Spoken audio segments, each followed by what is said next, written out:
Hai, berjumpa lagi bersama channel Faris Creative Freedom. Hari ini kita akan memberikan uh, ide ya, bagaimana caranya agar apabila kita punya perusahaan percetakan untuk bisa bertahan di tengah kondisi pandemik maupun persaingan digital saat ini. Nah, ide ini sebenarnya cukup terinspirasi dari sebuah bisnis model yang dijalankan oleh perusahaan di luar. Dan mungkin ini bisa diterapkan oleh perusahaan-perusahaan yang ada di Indonesia. Dan ini memang menurut saya cukup cukup bagus.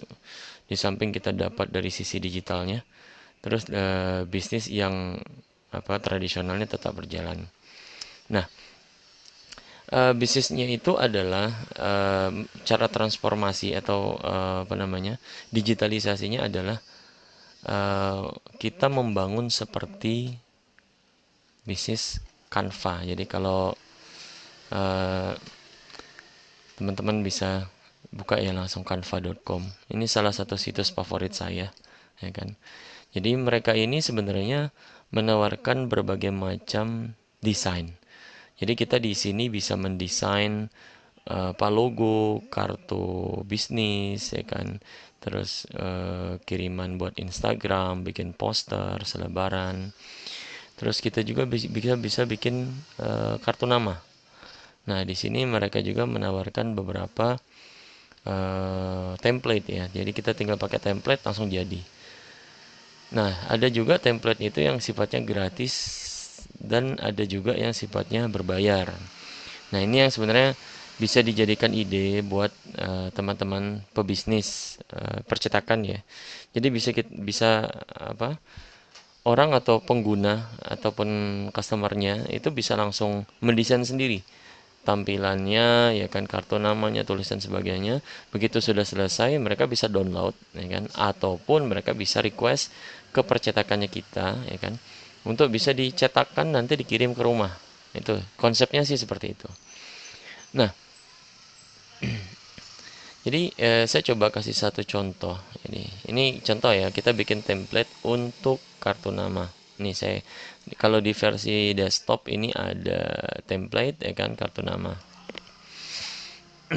Tapi mungkin di versi mobile sama versi mobile web itu beda. Nah, ini contoh-contoh kartu nama. Jadi, ini salah satu bisnis juga bagi kita, ya kan. Jadi, kalau teman-teman punya tim desainer, bikin template sebanyak-banyaknya, semenarik mungkin, masukkan ke dalam web ini, atau kalau memang sudah punya website sendiri, bikin platform yang seperti ini, ya kan, percetakannya. Nanti orang tinggal pilih. Ini contoh ya, saya bikin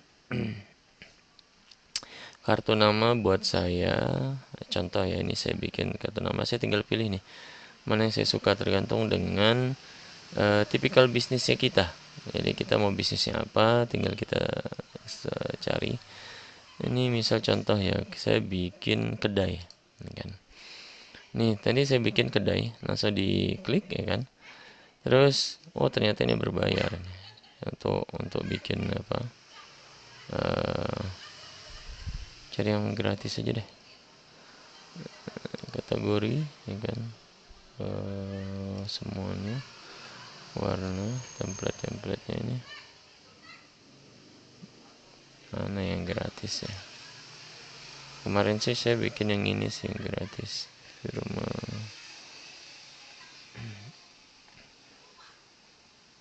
Contoh nih kayak gini nih, $14 gunakan template ini. Oke, ini contoh ya. Wah, memang buat saya coba ini aja deh. Aduh, mana sih tadi kedai. Oke, gunakan template ini. Nah, ini kita mulai diarahkan ke desainernya. Jadi kita bisa mendesain nama kartu namanya kita. Jadi dia biasanya ada dua halaman bolak-balik lah ya nih. Nah, ini halaman depan, halaman belakang berisi nama kita. Nah, di sini kita tinggal ubah misalnya nama kedainya kita, contoh ya. Kedai 88, ya kan, ini restoran dan bar misalnya ya. Terus nama. ketik nih namanya, misalnya Faris Channel. Nah, jabatannya apa? Chef profesional. Terus alamatnya tinggal diganti, masukin, ya kan? Begitu kita merasa sudah cocok semuanya, selesai. Terus kita bisa kasih efek nih, kan tulisannya bisa di underline, ya kan, bisa di bold kan, terus italic, ya kan, terus underline, terus tipe font yang kita sukai, tinggal digunakan di sini. Selanjutnya kita tinggal apa? Nah, di sini kita bisa request.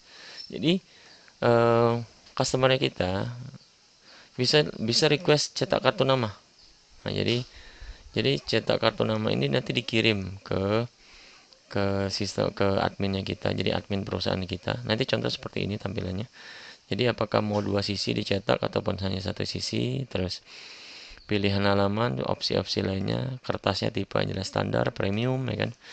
Hasil akhirnya seperti apa, terus salinan, mau bikin berapa salinan, ya kan. Terus elemen berbayar dan seterusnya. Ini lanjutkan nanti proses selanjutnya. Nah, customer juga kalau dia tidak mau mencetak kartu nama bisnis, dia juga bisa download, ya kan. Download ini dalam beberapa format, PNG, JPG, ya kan. Umumnya kalau untuk di-download lebih enak PNG karena dia kualitas tinggi, ya kan. Nah, terus ini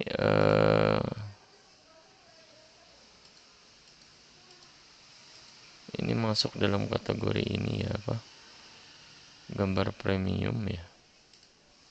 Ini harus bayar. Ini tinggal dipilih aja.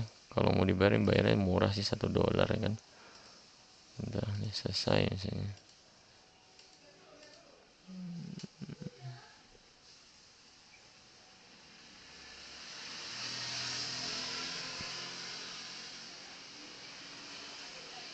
Jadi di sini karena gambarnya premium ya kan.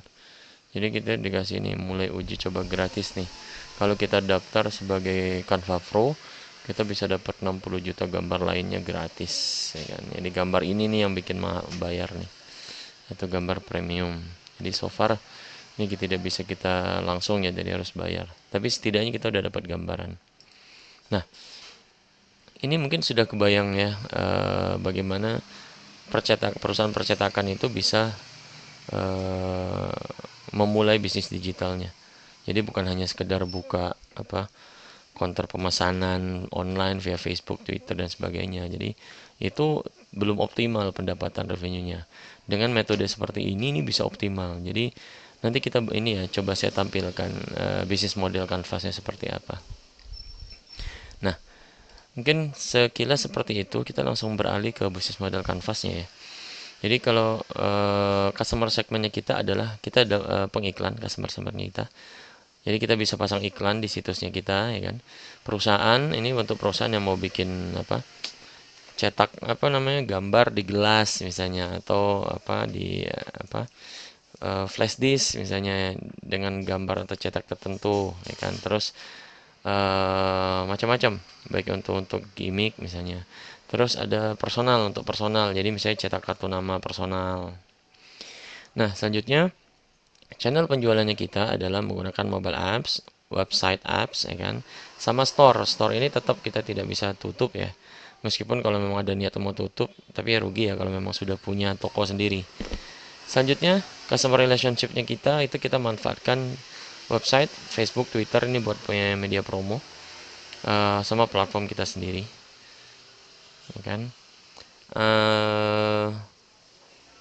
Revenue streamnya itu ada 3 ya kan. Penjualan template premium ya seperti yang tadi, penjualan kartu nama, gift dan cetakan. Ini kalau orang udah bikin desain ya kan seperti apa, terus mau dicetak di mana, memang mau dicetak di apa jadi bentuk kartu nama, atau mau dicetak di gelas misalnya untuk hadiah.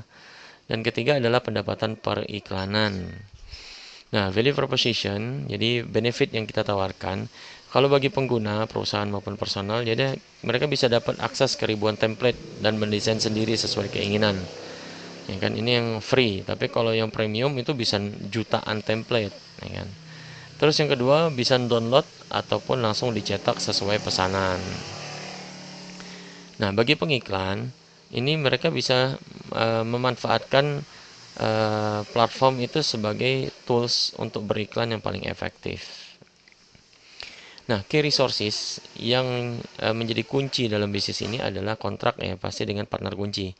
Jadi mungkin ya kita percetakan kita itu dengan kapasitas misalnya hanya 1.000. Ternyata masuk order sampai 10.000. Artinya kan kita perlu kontrak nih dengan partner-partner lain ya kan. Terus yang kedua adalah brand. Nah, brand kita sendiri ini key resources karena sangat penting brand itu. Yang ketiga content template. Nah ini karena mungkin ya meskipun kita sudah punya template-template sendiri, tapi bisa jadi kita akan menggunakan template dari pihak ketiga. Jadi kerjasama misalnya. Dan yang keempat adalah staff. Nah key activitiesnya adalah yang pertama yang pasti adalah maintenance aplikasi. Terus maintenance library template-nya, content acquisition-nya, tadi yang kontrak-kontraknya, kontrak negotiation, marketingnya. Selanjutnya key partners. Key partners itu udah pasti percetakan rekanan. Terus yang kedua adalah pemilik hak cipta desainer. Nah, cost structure-nya itu ada 3, yakni royalty content, terus gaji karyawan kita, sama biaya operasional.